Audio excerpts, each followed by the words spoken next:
नमस्कार साथियों, कैसे हैं आप सब लोग। उम्मीद करता हूं आप सब लोग अच्छे होंगे और काफ़ी अच्छी आप लोगों की तैयारी चल रही होगी। तो स्वागत है आपका हमारे यूट्यूब चैनल की एक और वीडियो में। तो आज की वीडियो में हम बात करेंगे उत्तराखंड के इतिहास की। तो देखिए, उत्तराखंड के इतिहास में इससे पहले हमने चंद वंश को कंप्लीट कर लिया है और उसके बाद हमने शुरू किया था पवार वंश को। तो पवार वंश में भी हम बहुत सारे शासकों को यहाँ पे पढ़ चुके थे। पिछली वीडियो में जो हमने पढ़ा था वह पढ़ा था श्यामसा। तो श्यामसा के बारे में हमने जितनी भी जानकारियां थी उनके बारे में अच्छे से समझा। तो उसके बाद श्यामसा के बाद जो अगला शासक हुआ वह हुआ हमारा महपति सा। ये क्रम की बात करें तो 46वें नंबर का शासक था। और अगर शासनकाल की बात करें तो इसका शासनकाल रहा 1631 से 1634 ईस्वी तक। ठीक है। तो सबसे पहले अगर बात करें तो शामशाह की कोई औलाद नहीं थी। मैंने बताया था आपको कि उसने कितनी शादियां की थी, 60। और 60 रानियों से भी उसको कोई भी औलाद नहीं प्राप्त हुई थी। ठीक है। तो इसी कारण शामशाह की कोई औलाद ना होने के कारण उसकी मृत्यु के बाद शामशाह का चाचा यानी कि महपति शाह क्या बना, अगला शासक बना। ये कौन था? यह था शामशाह का चाचा। ठीक है। तो इसी के साथ यह क्या हो गया, सर्वाधिक उम्र में यानी कि 48 वर्ष के उम्र में यह शासक बनने वाला पहला पवार वंश का शासक हुआ, जो कि सर्वाधिक 48 वर्ष में शासक बना। ठीक है। अगर बात करें इसके समकालीन की, कई बार पूछ लेता है कि इस राजा का समकालीन केंद्र में कौन था या फिर कुमाऊं में कौन था। तो इसके समकालीन की बात करें तो केंद्र में शाहजहां था और कुमाऊं में चंद में तिरमल चंद शासक था। ठीक है। मुगल लेखक जो थे, इसने महपति को अक्खड़ राजा कहा है। अपने जो रचनाएं हैं उसमें मुगल लेखकों ने अक्खड़ राजा की इसको उपाधि या फिर अक्खड़ राजा नाम से इसको लिखित वहां पे लिखा है इसके लिए। ठीक है। और इसी के साथ यह पहला राजा था जिसने चारों दिशाओं में अपने आक्रमण चलाए। ठीक है। पवार वंश का पहला शासक था जिसने चारों दिशाओं में अपने आक्रमण कराए। ठीक है। पूर्व, पश्चिम, उत्तर, दक्षिण में। ठीक है। अगर पश्चिम की बात करें तो पश्चिम में इसने चलाया था, जो पश्चिम में हिमाचल प्रदेश का सिरमौर क्षेत्र था, वहां पे इसने लोधी रिखोला के नेतृत्व में आक्रमण करवाया। ठीक है। और अगर बात करें दक्षिण की, ठीक है, दक्षिण क्षेत्र में यानी कि तराई जो क्षेत्र है वहां पे, सॉरी दक्षिण नहीं, उत्तर क्षेत्र। ठीक है। उत्तर जो हमारा तराई क्षेत्र है वहां पे इसने करवाया बनवारी दास से आक्रमण। ठीक है।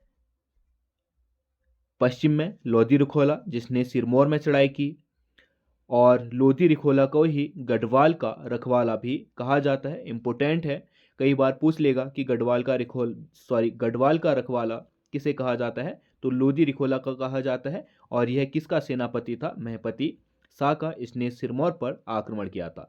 ठीक है। इसने दक्षिण में जो बनवारी दास है उससे तराई पर अभियान करवाया। ठीक है। और उत्तर में यानी कि उत्तर जो चीन क्षेत्र है हमारा, उत्तराखंड का चीन, उस समय पे दापा कहा जाता था इसको, वहां पे माधो सिंह भंडारी को दापा अभियान करवाया इसने। ठीक है। इसने माधव सिंह भंडारी को, क्योंकि माधो सिंह भंडारी ने दापा पर एक सफल अभियान किया था, इसलिए इसने माधो सिंह भंडारी को गर्भ भंजक की उपाधि दी थी। ठीक है। देखिए, गर्भ भंजक और गर्भ भंजन दोनों में अंतर है, और यहाँ पे जो यूके ट्रिपल एस सी है सवाल अक्सर पूछता है और बच्चे अक्सर यही कंफ्यूज कर जाते हैं। इसने जो माधो सिंह भंडारी है उसको गर्भ भंजक की उपाधि दी थी।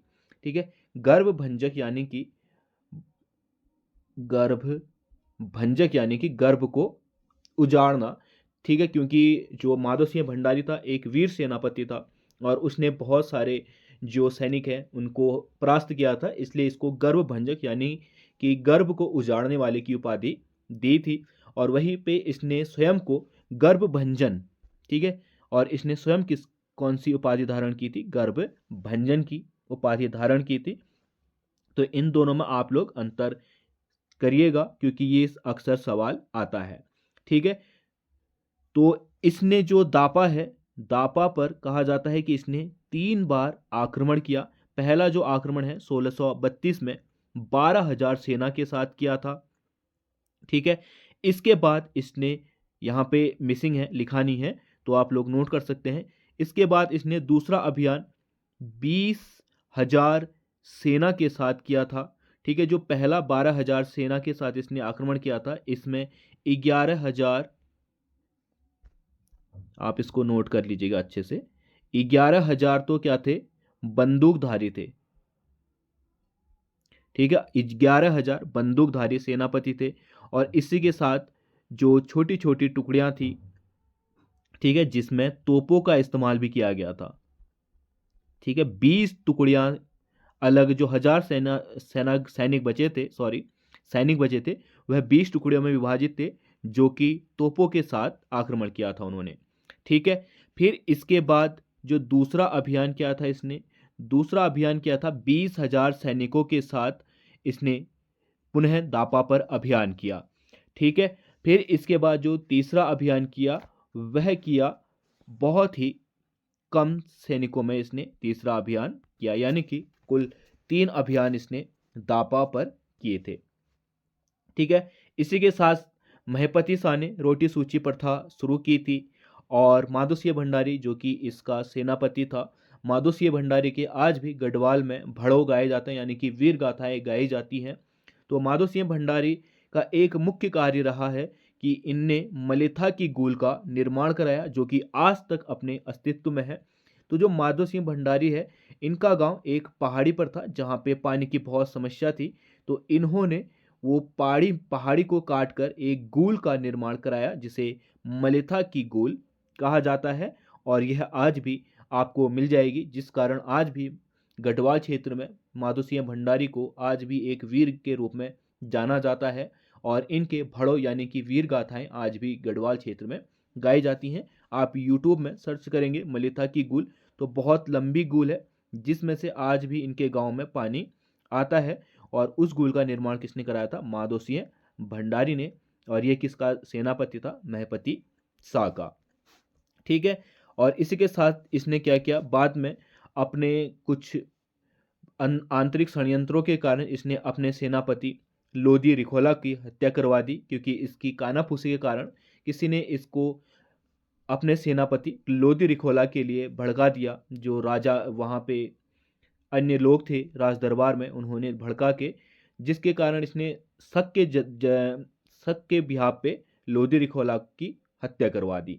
ठीक है, इसके बाद यह इतना आंतरिक षड्यंत्रों में या कानाफूसी में आ गया कि इसने एक बार जो नागा साधु है उनकी भी हत्या करवा दी। ठीक है, और नागा साधु की हत्या कराने के बाद इसको इतना पश्चाताप हुआ, ठीक है, और इतना ये मानसिक संतुलन खो बैठा कि इसने स्वयं को क्या किया, कि इसने सोचा कि अब मैं स्वयं का जीवन जो है समाप्त कर दूंगा। तो इसने एक योजना सोची, क्योंकि ये एक वीर था, एक क्षत्रिय था, तो इसने अपनी जो मौत है उसको साधारण ना करके एक अलग तरीके से किया। इसने 1634 में तिरमल चंद पर आक्रमण किया, यानी कि कुमाऊं पर आक्रमण किया, और जानबूझकर इसने क्या किया, वहां पे हार मान ली और वीर गति को प्राप्त हो गया।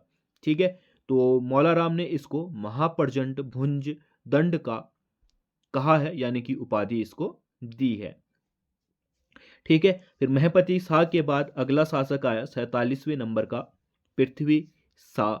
इसका कार्यकाल रहा 1634 से 1664 में। ठीक है, तो ये पृथ्वी शाह कौन था, महपति शाह का पुत्र था, जो कि बहुत ही अल्प आयु में, यानी कि 14 वर्ष, कहीं पे 10 वर्ष भी लिखा गया है, कहीं पे 7 वर्ष लिखा है, तो मुख्यतः जो वर्ष है इसका 14 वर्ष मान लेते हैं, यानी कि अल्पायु में ही ये क्या हो गया था, गद्दी पर बैठ गया था। तो इसलिए इसकी जो संरक्षिका रही वह रही रानी कर्णावती, जो कि 1634 से 1640 तक इसकी संरक्षिका के रूप में रही, यानी कि टोटल 6 वर्ष ये क्या रही, इनकी संरक्षिका रही। ठीक है, इसका भी सेनापति क्या था, माधो सिंह भंडारी था। ठीक है, कर्णावती को नागकटी रानी, ताराबाई व दुर्गावती आदि उपनामों से जाना जाता है। ठीक है, मुख्यतः जो फेमस है इनके लिए वह क्या है, नागकटी रानी। ठीक है, अब नागकटी रानी इनको क्यों कहा जाता है, तो सिरमौर का यानी कि हिमाचल प्रदेश के सिरमौर का राजा था मंदाता प्रकाश, जिसने क्या किया, गढ़वाल पर अपना कब्जा करने के लिए 1635 ईस्वी में शाहजहां को ये खबर दे दी कि गढ़वाल का राज्य क्या है, खाली है। ठीक है, इसने खबर दे दी राजा को, जो शाहजहां है उसको, कि गढ़वाल में कोई राजा नहीं है, एक बच्चा जो है क्या गद्दी पर बैठा रखा है नाम मात्र, और वहां पे क्या कर रही है, एक स्त्री शासन कर रही है। आप वहां पे आक्रमण करके उस राज्य को भी अपने अधीन कर लीजिए। ठीक है, मुख्यतः जो मंधाता प्रकाश था, इसका औचित्य यही था कि जो शाहजहां है वो कहाँ आएगा यहाँ पहाड़ में, ठीक है, आक्रमण करके वह मंदाता प्रकाश को ही क्या कर देगा, गढ़वाल क्षेत्र दे देगा। इसलिए इसने क्या की थी, यह कानाफूसी, या फिर ये एक तरीके से इसने ये सूचना दी थी। ठीक है, तो इसके बाद शाहजहां ने तुरंत ही 1635 ईस्वी में नवाज खां के नेतृत्व में, ठीक है, ये भी इंपॉर्टेंट है, इसको भी आप लोग नोट कीजिएगा, 1635 में नवाज खां के नेतृत्व में गढ़वाल पर आक्रमण कर दिया, जिसे रानी कर्णावती ने असफल कर दिया। रानी कर्णावती ने अपनी सेना के साथ मिलकर जो नवाज खां की सेना है उसको भगा दिया, और बहुत सारे सैनिकों को इसने क्या किया, कब्जे में रख लिया। ठीक है, इसको बाद में छोड़ा गया। ऐसा कहा जाता है कि जो शाहजहां की सेना थी उनके इसने क्या किए, नाक काट के भेज दिया था दरबार में। ठीक है, इसलिए इसको नागकटी रानी कहते हैं। परंतु कई इतिहासकार इसको दूसरे वे में भी ले जाते हैं कि शाहजहां की जो सेना है वह फेल होगी, इसलिए उनकी नाक कट गई। तो इस बिहाफ में भी लेते हैं इसको कि इसी वजह से इसको नागकटी रानी कहा जाता है। परंतु जो बहुत सारे इतिहासकार हैं वह ये मानते हैं कि इन्होंने सच में क्या की थी, इनकी नाक काटी थी। ठीक है, तो इसलिए इनको क्या कहा जाता है, नागकटी रानी कहा जाता है। ठीक, फिर इसके बाद इसने 1604 ईस्वी में दापा पर पुनः अभियान किया। ठीक है, और इसके बाद इसने सिरमौर के राजा से 1650 में हटकोटी संधि की। ठीक है, रानी ने पृथ्वीपुर नगर और करणपुर नगर की स्थापना की। करणपुर जो कि वर्तमान कहाँ पे हमारा देहरादून में स्थित है। ठीक है, ये किसने की थी स्थापना, रानी ने, रानी कर्णावती ने। ठीक है, फिर पृथ्वी ने अपनी जो राजधानी है, जब पृथ्वी शासक बना तो इसने अपनी राजधानी नवाद बनाई। ठीक है, और राजगढ़ी नामक स्थान को इसने अपनी दूसरी राजधानी बनाया, जिसका शासन इसने दिलीप शाह जो कि रवाई क्षेत्र है उसको दे दिया। रवाई क्षेत्र का दिलीप शाह को शासक बना दिया। ठीक है, फिर इसके बाद 1654 में शाहजहां ने गढ़वाल पर पूरा अभियान किया, जिसमें इसने क्या किया, गढ़वाल को 3 तरफ से आक्रमण किया। ठीक है, दक्षिण में इसने खालिदुल्ला खां और बहराम खां के नेतृत्व में आक्रमण किया, यानी कि दक्षिण क्षेत्र यानी कि हमारा तराई का क्षेत्र से इसने 2 सेनापति भेजे, खालिदुल्ला खां और बहराम खां। ठीक है, यहां से इन लोगों ने आक्रमण किया। पश्चिम में सिरमौर क्षेत्र जो हिमाचल का था, यहाँ पे मंदाता प्रकाश ने आक्रमण किया।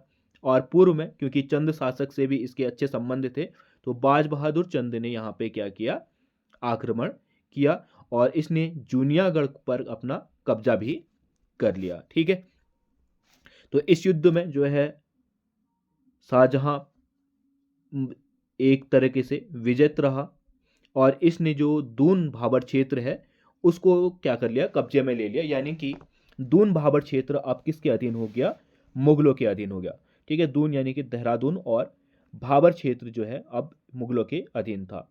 ठीक है, देहरादून में इन्होंने क्या किया, चतुर्भुज, ठीक है, चतुर्भुज है ये, जो नहीं है, जो है चतुर्भुज सिंह को बैठा दिया और वहां पे इसको शासन के लिए तैयार कर लिया। ठीक है, इसके बाद 1656 में पृथ्वी शाह ने देहरादून पर पुनः आक्रमण करके इसको अपने अधिकार में ले लिया। और 1658 में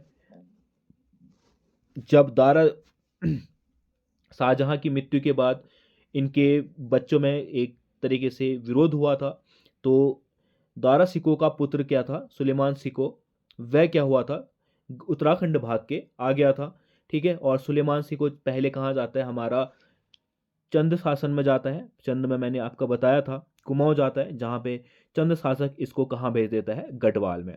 ठीक है। तो जैसे ही गढ़वाल में आता है तो पृथ्वी शाह ने इसको क्या दी थी, शरण दी थी, जिससे औरंगजेब क्या हो गया, नाराज हो गया। और औरंगजेब ने क्या किया, इसके लिए फरमान जारी कर दिया कि मुझे मेरा जो दुश्मन है वह सौंप दिया जाए, जिसे पृथ्वी शाह ने क्या किया, ठुकरा दिया।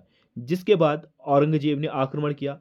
आक्रमण में भी इसको सफलता नहीं मिली, तो इसने क्या किया, षड्यंत्र के तहत अपना एक साथी या फिर एक अपना जो दरबारी है जय सिंह, उसको गढ़वाल भेजा। ठीक है। जय सिंह ने क्या किया, इसके मंत्री यानी कि पृथ्वी शाह के पृथ्वीपति शाह के मंत्री डोभाल से मिलकर सुलेमान को निकालने के लिए एक षड्यंत्र बनाया, जिसका क्या हुआ कि पृथ्वी को खबर हो गई और इसने अपने क्या किया, मंत्री डोभाल को मृत्युदंड दे दिया। और जो जय सिंह था वह भागकर पुनः दिल्ली चला गया। ठीक है। फिर इसके बाद क्या हुआ, जय सिंह का जो पुत्र है राम सिंह, यह पुनः गढ़वाल आया। और राम सिंह ने क्या किया, जो पृथ्वीपति शाह का पुत्र था मेदनी शाह, इसके साथ मिलकर सुलेमान को औरंगजेब को सौंप दिया। मुख्यतः इस राम सिंह ने मेदनी शाह को लालच दिया कुछ बहुत, औरंगजेब का जो खौफ है उसको समझा फुला के, ठीक है, समझा फुसला के इसको अपने अंडर कर लिया और सुलेमान को इन्होंने औरंगजेब को सौंप दिया, जिससे जिससे पृथ्वी शाह बहुत नाराज हुआ और इसने अपने पुत्र मेदनी शाह को राज्य से निष्कासित कर दिया, यानी कि राज्य से इसने इसको निकाल दिया। ठीक है। और अगर बात करें हम सुलेमान सिको की, तो सुलेमान सिको अकेला नहीं आया था, सुलेमान सिको के साथ 17 लोग और आए थे, जिसमें से मुख्यतः 2 शाम चित्रकार थे, श्यामदास और हरदास। ठीक है। इन्हीं चित्रकारों का वंशज रहा था फिर मौला राम, जिसे हम आज भी जानते हैं। ठीक है। और बहुत बार पूछता भी है मौला राम के वंशजों के बारे में। ठीक है। तो ये किसके साथ आए थे, सुलेमान सिको के साथ आए थे, जिनका नाम क्या है, श्यामदास और हरदास। ये किस जाति के थे, एक बार पूछा गया है सवाल। ये तुअर यानी कि तोमर जाति के थे और इनका पारंपरिक पेशा जो था सुनार का था। ठीक है। और फिर इसके बाद तुमुल के युद्ध 1640 में माधोसिया भंडारी वीर गति को प्राप्त हुए थे, जिसे छोटा चीन युद्ध भी कहते हैं। ठीक है। और इसी के काल में गढ़वाली चित्रकला शैली जो है अपने अस्तित्व में आया, क्योंकि श्यामदास और हरदास क्या हुए, यहाँ पे आए थे। इन्होंने ही जो गढ़वाली चित्रकला शैली है उसको उजागर किया, उसको अस्तित्व में लाए। ठीक है। तो ये भी एक महत्वपूर्ण फैक्ट है पृथ्वीपति शाह के शासनकाल का। ठीक है। फिर पृथ्वीपति शाह के बाद अगला शासक आया हमारा फतेहपति शाह। ठीक है। ये 42 नहीं, ये 48वां होगा। ठीक है। फतेहपति शाह के बारे में हम जानेंगे अगली वीडियो में। आज की वीडियो में इतना ही, मिलते हैं अगली वीडियो में, तब तक के लिए बाय।